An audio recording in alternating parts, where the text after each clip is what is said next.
আসসালামু আলাইকুম, স্বাগত জানাচ্ছি আরটিভির রাতের সংবাদে। পুরো সময় আপনাদের সঙ্গে আছি আমি ফাহমিদা সালাম। শুরুতেই আন্তর্জাতিক সংবাদ। ইসরায়েল যুক্তরাষ্ট্রের বিরুদ্ধে যুদ্ধে নিজেদের ঐতিহাসিক বিজয় অর্জনের দাবি করেছে ইরানের সুপ্রিম ন্যাশনাল সিকিউরিটি কাউন্সিল। বুধবার এক বিবৃতিতে বলা হয়, পাকিস্তান ইসলামাবাদের শুক্রবারের আনুষ্ঠানিক আলোচনার আগেই 10 দফার একটি প্রস্তাব যুক্তরাষ্ট্রকে মানতে বাধ্য করেছে ইরান। তবে এই যুদ্ধবিরতির আওতায় লেবাননকে রাখা হলেও দেশটিতে হামলা অব্যাহত রেখেছে ইসরায়েল। বিস্তারিত সামিউল শিহাবের রিপোর্টে। দীর্ঘ ৩৯ দিনের রক্তক্ষয়ী যুদ্ধের পর অবশেষে সাময়িক যুদ্ধবিরতিতে পৌঁছালো ইরান ও যুক্তরাষ্ট্র। বুধবার সকাল ৭টায় নিজের দেওয়া আলটিমেটাম শেষ হওয়ার ঘণ্টাখানেক আগে হামলা থেকে সরে আসার ঘোষণা দেন মার্কিন প্রেসিডেন্ট ডোনাল্ড ট্রাম্প। এরপরই ইরানের পররাষ্ট্রমন্ত্রী আব্বাস আরাকচি আনুষ্ঠানিকভাবে ঘোষণা দেন বর্তমানে চলমান যুদ্ধবিরতির সিদ্ধান্তটি মেনে নিয়েছে তেহরান। তিনি আরও জানান, আগামী 2 সপ্তাহ হরমুজ প্রণালী দিয়ে জাহাজ বা যান চলাচল নিরাপদ থাকবে। এই নিরাপত্তা নিশ্চিত করতে ইরানের মূল সেনাবাহিনী ও সশস্ত্র বাহিনী একযোগে কাজ করবে। পাকিস্তান সরকারের মধ্যস্থতায় এই ঐতিহাসিক যুদ্ধবিরতি ঘোষিত হয়েছে। তার পরিধি কেবল 2 দেশের সীমান্তেই সীমাবদ্ধ নয়। পাকিস্তানের প্রধানমন্ত্রী শাহবাজ শরীফ নিশ্চিত করেছেন, এই চুক্তি লেবানন সহ মধ্যপ্রাচ্যের অন্যান্য উত্তপ্ত অঞ্চলেও কার্যকর হবে এবং এটি অবিলম্বে কার্যকরের নির্দেশ দেওয়া হয়েছে। শাহবাজ শরীফ ইরান ও যুক্তরাষ্ট্রের প্রতিনিধি দলকে আনুষ্ঠানিকভাবে আগামী শুক্রবার ইসলামাবাদে আমন্ত্রণ জানিয়েছেন। সেখানে সব বিরোধের একটি চূড়ান্ত এবং মীমাংসিত চুক্তিতে পৌঁছানোর জন্য আলোচনা শুরু হবে। যুক্তরাষ্ট্র ইরান যুদ্ধবিরতিকে স্বাগত জানিয়েছে ইরাক, মিশর সহ কয়েকটি দেশ। তবে ট্রাম্পের ঘোষণার পরেও লেবাননে হামলা আরও জোরদার করেছে ইসরায়েল। দেশটির প্রধানমন্ত্রী বেনিয়ামিন নেতানিয়াহু লেবাননকে যুদ্ধবিরতির আওতামুক্ত রাখার দাবি জানিয়ে এসব হামলা চালাচ্ছে। এর মাঝেই দক্ষিণ লেবাননের উপকূলীয় শহর সিদনে ইসরায়েলি বিমান হামলায় অন্তত 8 জন নিহত হয়েছে। তবে ইরান ও যুক্তরাষ্ট্রের মধ্যে যুদ্ধবিরতির ঘোষণার পর বিশ্ববাজারে তেলের দাম কমেছে, উঠতে শুরু করেছে শেয়ারের দাম। 2 সপ্তাহের যুদ্ধবিরতির ঘোষণায় তেহরানে উদযাপন করেছে সাধারণ নাগরিকরা। সামিউল শিহাব, আরটিভি। মধ্যপ্রাচ্যে চলমান সংঘাতের সাময়িক বিরতিকে স্বাগত জানিয়েছে বাংলাদেশ, যা এই অঞ্চলে উত্তেজনা প্রশমনের লক্ষ্যে একটি উৎসাহব্যঞ্জক উন্নয়ন বলে মনে করে ঢাকা। বুধবার পররাষ্ট্র মন্ত্রণালয় এক বিবৃতিতে একথা জানায়। বিবৃতিতে বাংলাদেশ আশা করে সংশ্লিষ্ট সব পক্ষই যুদ্ধবিরতির প্রতি সম্মান দেখাবে এবং একটি মজবুত ও টেকসই সমাধানের দিকে গঠনমূলকভাবে কাজ করার এবং পুরো অঞ্চলে স্থায়ী শান্তি ও স্থিতিশীলতা ফিরিয়ে আনতে এই সুযোগ কাজে লাগাবে। এতে কূটনৈতিক প্রচেষ্টায় যুদ্ধবিরতিতে জড়িত সব পক্ষকে বাংলাদেশ সাধুবাদ জানিয়ে বাংলাদেশ পুনর্ব্যক্ত করে বলেছে, সব বিরোধ সংলাপ ও কূটনীতির মাধ্যমে শান্তিপূর্ণভাবে সমাধান করা যেতে পারে।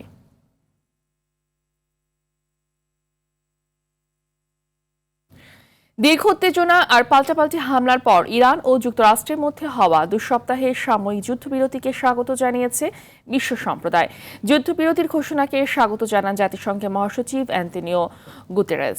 শান্তি বজায় রাখতে দুপক্ষকে চুক্তির শর্ত মেনে চলার আহ্বান জানান তিনি। ইমতিয়াজ আহমেদের রিপোর্ট। মধ্যপ্রাচ্যের আকাশে জমতে থাকা যুদ্ধের কালো মেঘ সরতে শুরু করেছে। দীর্ঘ সংঘাতের পর অবশেষে রণক্লান্ত মধ্যপ্রাচ্যে এলো শান্তির বার্তা। মার্কিন প্রেসিডেন্ট ডোনাল্ড ট্রাম্পের ঘোষণার পর 2 সপ্তাহের জন্য শান্ত হতে যাচ্ছে তেহরান ওয়াশিংটনের রণক্ষেত্র। চুক্তির আওতায় বিশ্ব বাণিজ্যের লাইফলাইন খ্যাত হরমুজ প্রণালী খুলে দিচ্ছে ইরান, যে পথে সরবরাহ হয় বিশ্বের 1/5 জ্বালানি তেল।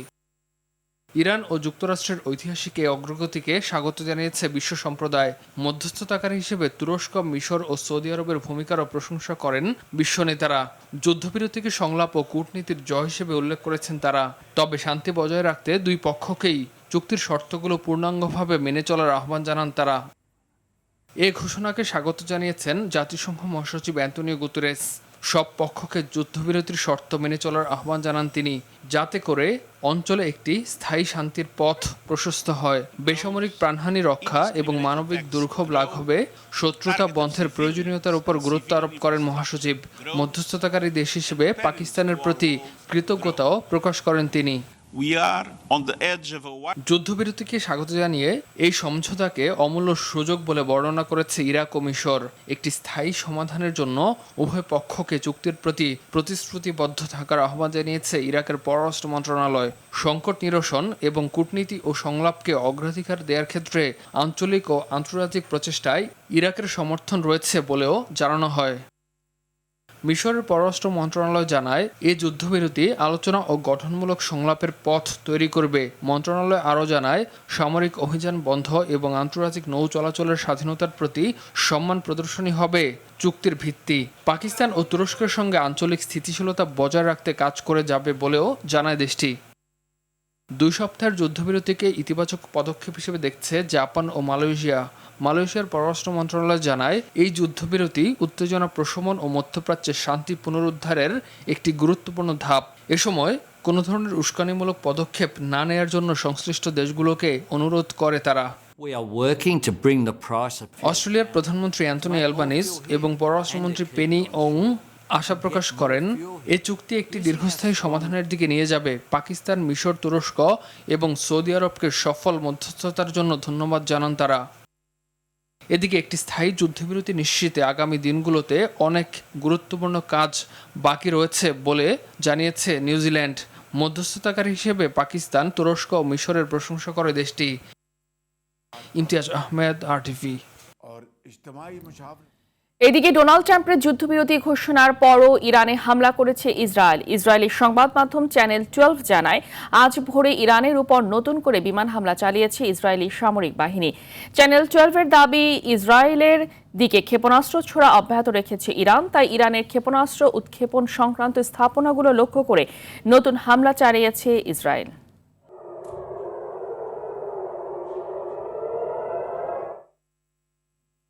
2 সপ্তাহে যুদ্ধবিরতিতে শুরু না হতেই লেবাননে ভয়াবহ ধ্বংসযজ্ঞে মেতেছে ইসরায়েল।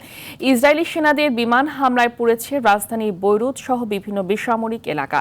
নৃশংস এই হামলায় হতাহতের শিকার কয়েকশো মানুষ। লেবানন রেড ক্রস জানিয়েছে, হাসপাতালে আহত ও নিহত মানুষের ঢল নেমেছে। হামলার মধ্যেই ক্ষতিগ্রস্ত এলাকাগুলো থেকে আহতদের সরিয়ে নিতে কাজ করছে শতাধিক অ্যাম্বুলেন্স। ভয়াবহ এই আগ্রাসনের তীব্র নিন্দা জানিয়েছে লেবাননের প্রেসিডেন্ট জোসেফ আউন। ইতোমধ্যেই পাকিস্তানের সেনাপ্রধান জেনারেল আসিম মুনিরের সঙ্গে ফোনালাপে ইসরায়েলের যুদ্ধবিরতি লঙ্ঘনের বিষয়টি তুলে ধরেছেন ইরানের পররাষ্ট্রমন্ত্রী আব্বাস আগাচ্চি। তবে ইসরায়েলের প্রধানমন্ত্রী বেনিয়ামিন নেতানিয়াহু দাবি করেছেন, লেবানন যুদ্ধবিরতির আওতায় নয়। হিজবুল্লাহর বিরুদ্ধে অভিযান অব্যাহত রাখার ঘোষণা দিয়েছে দেশটি।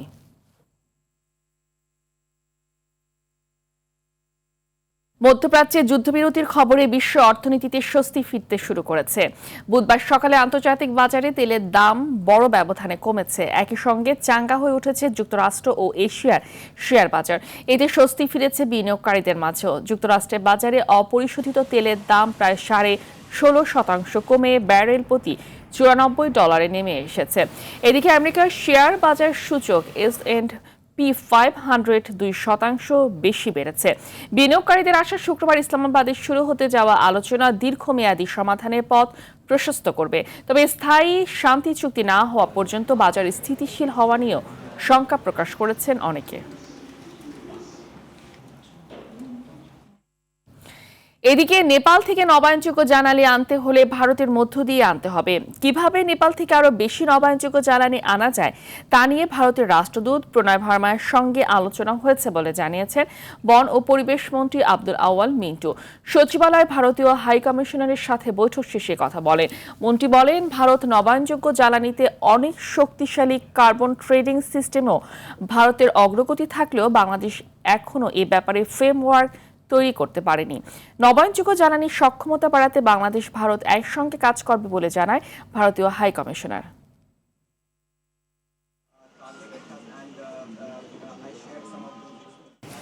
Carbon trading market. So these are the kind of experiences that we shared and we discussed how we can take them forward. With the climate change, carbon trading, তারপরে ফরেস্ট, আমাদের বাঘ নিয়ে একটা এগ্রিমেন্ট আছে, আমাদের হাতি নিয়ে একটা এগ্রিমেন্ট আছে। তো এখানে অনেকগুলো এগ্রিমেন্ট আছে যেগুলি কাজ করতেছে, কিন্তু আরও অ্যাক্সিলারেট করা দরকার। পররাষ্ট্রমন্ত্রী হিসেবে প্রথম দিল্লি সফরে ভারতের পররাষ্ট্রমন্ত্রী এস জয়শঙ্করের সঙ্গে বৈঠক করলেন খলিলুর রহমান। বুধবার দুপুরে দিল্লির হায়দ্রাবাদ হাউসে আনুষ্ঠানিক বৈঠকের পর ভারতের পররাষ্ট্রমন্ত্রীর সঙ্গে একান্ত আলোচনাও করেন খলিলুর রহমান। স্থানীয় গণমাধ্যমগুলো বলছে দ্বিপক্ষীয় বিষয়গুলোর পাশাপাশি আঞ্চলিক বিষয় নিয়ে কথা বলেন প্রতিবেশী দুদেশের পররাষ্ট্রমন্ত্রী। জয়শঙ্করের সঙ্গে বৈঠকে প্রধানমন্ত্রী পররাষ্ট্র বিষয়ক উপদেষ্টা হুমায়ুন কবিরও ছিলেন। তিনি পররাষ্ট্রমন্ত্রীর সফর সঙ্গী হিসেবে দিল্লি সফরে গেছেন। এর আগে সকালে ভারতের কয়েকজন সম্পাদক ও জ্যেষ্ঠ সাংবাদিকদের সঙ্গে প্রাতরাশ সভায় যোগ দেন পররাষ্ট্রমন্ত্রী খলিলুর রহমান। এছাড়া পারস্পরিক মর্যাদা ও আস্থার ভিত্তিতে দীর্ঘমেয়াদের সম্পর্ক এগিয়ে নেয়ার বার্তা নিয়ে ভারতে যাওয়া প্রথম দিনেই দেশটির জাতীয় নিরাপত্তা উপদেষ্টা অজিত দোভালের সঙ্গে বৈঠক করেন খলিলুর রহমান।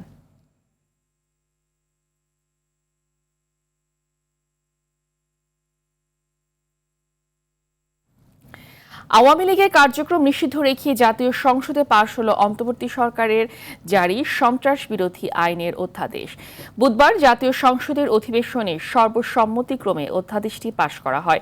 এছাড়া পাশ হয়েছে জুলাই যোদ্ধাদের সুরক্ষা ও দায়মুক্তি দিয়ে জুলাই গণ অভ্যুত্থান আইন।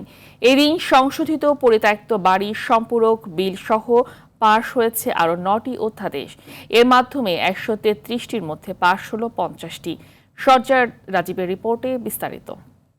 সদস্যবৃন্দ, আজ কার্যপ্রণালী বিধির 8 ঘন্টা বিলম্বে বুধবার বেলা 11টায় শুরু হয় জাতীয় সংসদের অধিবেশন। শুরুতে সংসদ সদস্যরা জনগুরুত্বপূর্ণ বিষয়ে সংশ্লিষ্ট মন্ত্রণালয়ের দৃষ্টি আকর্ষণ করেন। মোহাম্মদ আব্দুল আজিজ, নাটোর 4। ব্রাহ্মণবাড়িয়া 2 আসনের সংসদ সদস্যের আহ্বানে হামের প্রকৃত চিত্র তুলে ধরেন স্বাস্থ্যমন্ত্রী সরদার মোহাম্মদ সাখাওয়াত হোসেন। জানান 14 দিন এগিয়ে 20 এপ্রিল থেকে শুরু হবে হামের টিকাদান কার্যক্রম। We are expediting the vaccination program all over the country from 20th of this month. আমরা 14 দিন এগিয়ে নিয়ে আসছি। From 3rd May থেকে আমরা এটা আগামী 20 তারিখ থেকে ইনশাআল্লাহ শুরু করব। এরপর অর্থমন্ত্রী আমির খসরু মাহমুদ চৌধুরী সরকারি হিসাব নিরীক্ষা বিল উত্থাপন করলে তা সর্বসম্মতিক্রমে পাশ হয়। পরে সন্ত্রাস বিরোধী সংশোধনী বিল পাশের জন্য উত্থাপন করেন স্বরাষ্ট্রমন্ত্রী সালাউদ্দিন আহমেদ।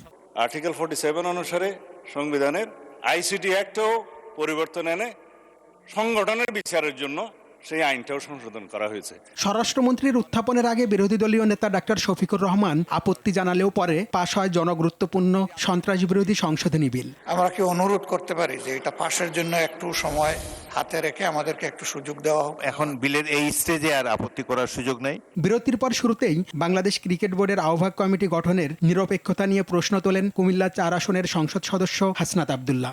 এখন আর বাংলাদেশ ক্রিকেট বোর্ড এটা নাই, এটা হয়ে গেছে বাপের দোয়া ক্রিকেট বোর্ডে পরিণত হয়েছে, যেভাবে দখল করা হয়েছে। জবাবে স্বরাষ্ট্রমন্ত্রী সালাউদ্দিন আহমেদ বলেন, বিসিবিতে বাপের দোয়া মায়ের দোয়া কমিটি করা হয়নি, দেশের কৃতি ক্রিকেটার তামিম ইকবালের নেতৃত্বে করা হয়েছে। কাকে দিয়ে হয়েছে? এই দেশের কৃতি ক্রিকেটার। এখন এতদিন পর্যন্ত শুনতাম মায়ের দোয়া পরিবহন আছে, আজকে মাননীয় সদস্যের কল্যাণে দেখলাম বাপের দোয়া কমিটিও আছে। এ সময় অন্তর্বর্তী সরকারের সময় তৎকালীন ক্রীড়া উপদেষ্টা গায়ের জোরে সারা দেশের জেলা কমিটিগুলোকে প্রভাবিত করেছিল বলেও মন্তব্য করেন সালাউদ্দিন আহমেদ। তৎকালীন ক্রীড়া উপদেষ্টা ক্ষমতার প্রয়োগ করে সারা বাংলাদেশের জেলা কমিটিগুলোকে প্রভাবিত করেছিল। সরদার রাজীব আর টিভি, ঢাকা। সংবিধান সংশোধন ইস্যুতে বিরোধী দলের যত আপত্তি থাক, শেষ পর্যন্ত সংবিধান সংশোধনই হবে। বিরোধী দল এতে সম্মত হবেন, এছাড়া কোনো বিকল্প নেই বলে জানান চিফ হুইপ নুরুল ইসলাম মনি। বলেন, জুলাই সনদ অক্ষরে অক্ষরে পালন করা হবে। ত্রয়োদশ জাতীয় সংসদের প্রথম অধিবেশনের 11তম বৈঠক শেষে এসব কথা বলেন তিনি। এখন পর্যন্ত 54টি অধ্যাদেশ এবং 28টা বিল পাশ হয়েছে বলেও জানান চিফ হুইপ। এর আগে রংপুর 4 আসনের সংসদ সদস্য আক্তার হোসেন বলেন, সন্ত্রাস বিরোধী আইন এবং জুলাই গণঅভ্যুত্থান সুরক্ষা আইন পাশ হওয়ায় বাংলাদেশ প্রশ্নে সরকারি দল এবং বিরোধী দল একতাবদ্ধ থেকে যে ভূমিকা রেখেছে তা ইতিহাসে মাইল ফলক হয়ে থাকবে।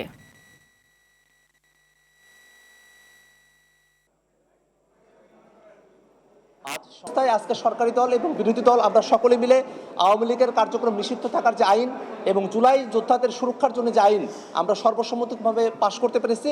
এটা বাংলাদেশের জনগণ আমাদেরকে যে ম্যান্ডেট দিয়েছিলেন তাদের প্রতি একটা শ্রদ্ধাবোধের জায়গার বহিঃপ্রকাশ হিসেবে আমরা এটাকে দেখছি। 54টা বিল, মূলত 54টা পাশ হয়েছে অর্ডিন্যান্স বিল হিসেবে পাশ হয়েছে প্রায় 28টার মতন, কারণ এক একটা অর্ডিন্যান্স বা এক একটা বিলের মধ্যে 3-4টা অর্ডিন্যান্স ঢুকে গেছে। আমরা যত কথাই বলি না কেন, সর্বশেষ যা করতে হবে তাহলে সংবিধান সংশোধন, তার কোনো বিকল্প নেই। আমরা জুলাই সনদকে অক্ষরে অক্ষরে বাস্তবায়ন করব, একটা লাইনে কোনো জায়গায় বাদ দেব না। অন্তর্বর্তী সরকারের সাবেক উপদেষ্টা আসিফ নজরুল এবং তার ব্যক্তিগত সহকারী শামসুদ্দিন মাসুমের বিরুদ্ধে দুর্নীতি ও অবৈধ সম্পদ অনুসন্ধানে দুর্নীতি দমন কমিশনে আবেদন করেছে সুপ্রিম কোর্টের আইনজীবী এম সারওয়ার হোসেন। দুদক চেয়ারম্যান ও কমিশনার বরাবর করা এ আবেদনে একটি জাতীয় দৈনিকে প্রকাশিত ঘুষ লেনদেন সম্পর্কিত একটি প্রতিবেদন তুলে ধরা হয়েছে, যেখানে বলা হয়েছে ৮ মাসে আইন মন্ত্রণালয়ে শুধু সাব রেজিস্ট্রার বদলিতেই ঘুষ লেনদেন হয়েছে শত কোটি টাকা। কোনো ক্ষেত্রে কাউকে ৬-৭ মাসের মধ্যে ৩-৪ বার বদলি করার অভিযোগ আনা হয়েছে। তবে অভিযুক্তরা অনুসন্ধানের মুখোমুখি হয়ে বিষয়টি জাতির কাছে পরিষ্কার করবেন বলে প্রত্যাশা আবেদনকারীর আইনজীবীর।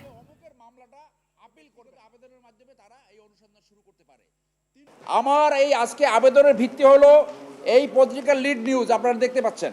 আমি আশা করব উনি এই অনুসন্ধান ফেস করে উনি জাতির সামনে দেখাবেন উনি কোনো দুর্নীতি করেননি। যে পরিবর্তনের আকাঙ্ক্ষায় ৫ই আগস্ট সংগঠিত হয়েছে, একজন তত্ত্বাবধায়ক সরকারের অ্যাডভাইজারের বিরুদ্ধে যদি এই অভিযোগ আসে, এটা জনস্বার্থে, দেশের স্বার্থে, এটা অবশ্যই অনুসন্ধানের মাধ্যমে নিষ্পত্তি করতে হবে। কোনোভাবেই কমছে না শিশুদের হামের প্রাদুর্ভাব। প্রতিনিয়ত দেশে বাড়ছে মৃত্যুর মিছিল। রাজধানী সহ আশপাশের জেলাগুলোয় আশঙ্কাজনক হারে বাড়তে শুরু করেছে সংক্রমণ। হাসপাতালগুলোর রোগী ভর্তির হার বাড়ছে উদ্বেগ। গত ২৫ দিনে মোট আক্রান্তের সংখ্যা দাঁড়িয়েছে ৯,৮৮৩ জনে। মৃত্যুর মিছিলে যোগ হয়েছে ১২৮ শিশু। জ্বর সহ এই রোগের কোনো লক্ষণ দেখা দিলে চিকিৎসকের শরণাপন্ন হওয়ার পরামর্শ দিয়েছেন ডাক্তাররা।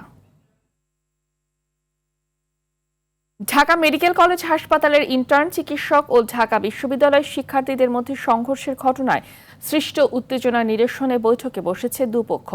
বুধবার রাত 8:45টার দিকে হাসপাতালের প্রশাসনিক ভবনে একটি বৈঠক শুরু হয়। এতে হাসপাতালের পরিচালক, বিশ্ববিদ্যালয়ের প্রক্টোরিয়াল টিম, পুলিশের প্রতিনিধি এবং শিক্ষার্থীদের প্রতিনিধিরা অংশ নেন। এর আগে হাসপাতালের জরুরি বিভাগে দুপক্ষের মধ্যে হাতাহাতির ঘটনা ঘটে। পরে পরিস্থিতি উত্তপ্ত হয়ে উঠলে জরুরি বিভাগের চিকিৎসা সেবা সাময়িকভাবে বন্ধ করে দেওয়া হয়। এদিকে 24 ঘন্টার মধ্যে জড়িতদের বিরুদ্ধে ব্যবস্থা না নিলে কমপ্লিট শাটডাউনের ঘোষণা দিয়েছে ইন্টার্ন চিকিৎসকরা। প্রেসক্রিপশনে কোনো ওষুধই তো খুঁজে পাওয়া যাচ্ছে না। হয় এখন আমি কি করব, হয় ওষুধগুলো চেঞ্জ করে দেন বা কোথাও ব্যবস্থা করে দেন। পেট ব্যথাতে আমি অস্থির হয়ে যাচ্ছি। তখন যে দায়িত্বপ্রাপ্ত ডাক্তার, তার সাথে বাকবিতণ্ডা হয়। বাকবিতণ্ডার এক পর্যায়ে ডাক্তার এবং পাশে যে আনসার, তারা হচ্ছে শিক্ষার্থীর উপর গায়ে হামলা চালায়। আমাদের ছেলেরা কিছুটা এক্সাইটেড ছিল, ওরাও এক্সাইটেড ছিল। তারপরে আপনার এই গেট, দুই পক্ষই গেট ধরাধরি করে কি করছে, ভাঙার চেষ্টা করছে। ওরাও মারার চেষ্টা করতেছিল, আমাদের ছেলেরাও ঢুকার চেষ্টা করতেছিল, যেটা আসলে কন্ট্রোলের বাইরে চলে গেছে। সংরক্ষিত নারী আসনে তফসিল ঘোষণা করেছে নির্বাচন কমিশন। ইসি সচিব আক্তার আহমেদ জানিয়েছেন, মনোনয়ন দাখিলের শেষ তারিখ 21 এপ্রিল। মনোনয়নপত্র বাছাই হবে 22 ও 23 এপ্রিল। বাছাই নিয়ে আপিল করা যাবে 26 এপ্রিল, আর আপিল নিষ্পত্তি করা হবে 27 ও 28 এপ্রিল। চূড়ান্ত প্রার্থীদের প্রতীক বরাদ্দ দেওয়া হবে 30 এপ্রিল। ভোট গ্রহণ অনুষ্ঠিত হবে আগামী 12 মে। এদিকে রাজনৈতিক দলগুলোর আসন বন্টনেও এসেছে চিত্র। বিএনপি জোট পাচ্ছে 36টি আসন, জামাত জোট 13টি। এছাড়া স্বতন্ত্র হিসেবে থাকছে 6 জন, একটি আসন। ইসলামী আন্দোলন এবং রুমিন ফারহানা এককভাবে নির্বাচনে অংশ নেবেন। সব মিলে সংরক্ষিত নারী আসনের মোট সংখ্যা 50টি। নির্বাচন কমিশন বলছে, নির্ধারিত সময়সূচি অনুযায়ী নির্বাচন সম্পন্নের প্রয়োজনীয় প্রস্তুতি নেওয়া হয়েছে। মনোনয়নপত্র দাখিলের শেষ তারিখ হচ্ছে 21 এপ্রিল। রিটার্নিং অফিসার মনোনয়নপত্র বাছাইয়ের জন্য 22 এবং 23 তারিখ এটা আপনার সময় দিয়েছেন। আমাদের এখানেই এটা হবে। আপিল আবেদন 26 তারিখ, এটা রোববার। আপিল নিষ্পত্তি 27-28 এপ্রিল। প্রার্থিতা প্রত্যাহারের শেষ তারিখ হচ্ছে আপনার 29 এপ্রিল। প্রতীক বরাদ্দ হবে 30 এপ্রিল, আর ভোট গ্রহণ হবে 12 মে। মুন্সিগঞ্জের গজারিয়ায় হোটেলে সরবরাহের উদ্দেশ্যে জবাই করা 13টি ও একটি জীবিত ঘোড়া উদ্ধার করা হয়েছে। ভোরে উপজেলার আনারপুরা বাস স্ট্যান্ড সংলগ্ন পল্লী বিদ্যুৎ সাব স্টেশনের পেছনে একটি পরিত্যক্ত ঘর থেকে এসব ঘোড়া উদ্ধার করে স্থানীয়রা। এর আগে এলাকাবাসীর ধাওয়ায় পালিয়ে যায় ঘোড়া জবাই চক্রের সদস্যরা। প্রত্যক্ষদর্শীরা জানান, গত প্রায় 6 মাস ধরে এলাকায় সন্দেহজনক কার্যক্রম চলছিল। বিষয়টি আঁচ করতে পেরে গ্রামবাসী নজরদারি শুরু করে।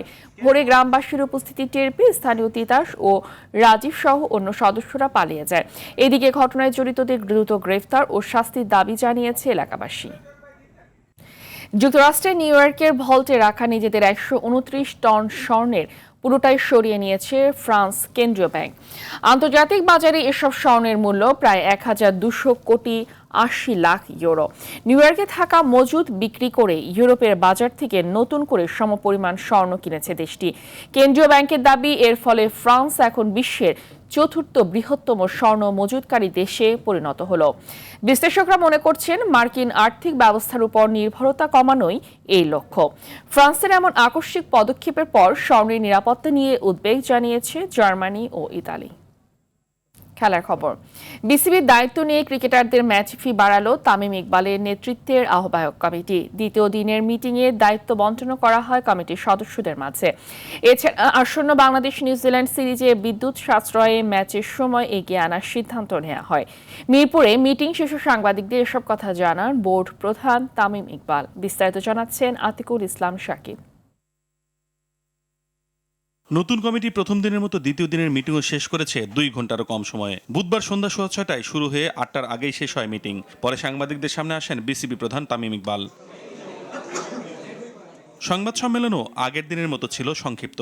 কোনো প্রশ্নোত্তর পর্ব ছিল না, কেবল মিটিংয়ে যে সিদ্ধান্তগুলো হয়েছে তা জানিয়ে দেন তামিম। আমরা ইমিডিয়েটলি প্রত্যেকটা টিমের সাথে বসবো প্রিমিয়ার লিগের। তামিম নিজে সামলাবেন ফ্যাসিলিটিজ ও ওয়ার্কিং কমিটি, আর গেম ডেভেলপমেন্টের দায়িত্ব দেওয়া হয়েছে অভিজ্ঞ ফাহিম সিনহাকে। তবে গুরুত্বপূর্ণ বিভাগ ক্রিকেট অপারেশনসে কাউকে দায়িত্ব দেওয়া হয়নি। Rafiqul Islam Babu will be grounds, Tanzil Chowdhury will be age group, Salman Ispahani will be marketing and discipline, Rasna Imam will be women's wing, medical and complain committee, Ishraful Khusru will be finance and welfare, Said Ibrahim Ahmed will be security and tender and purchase.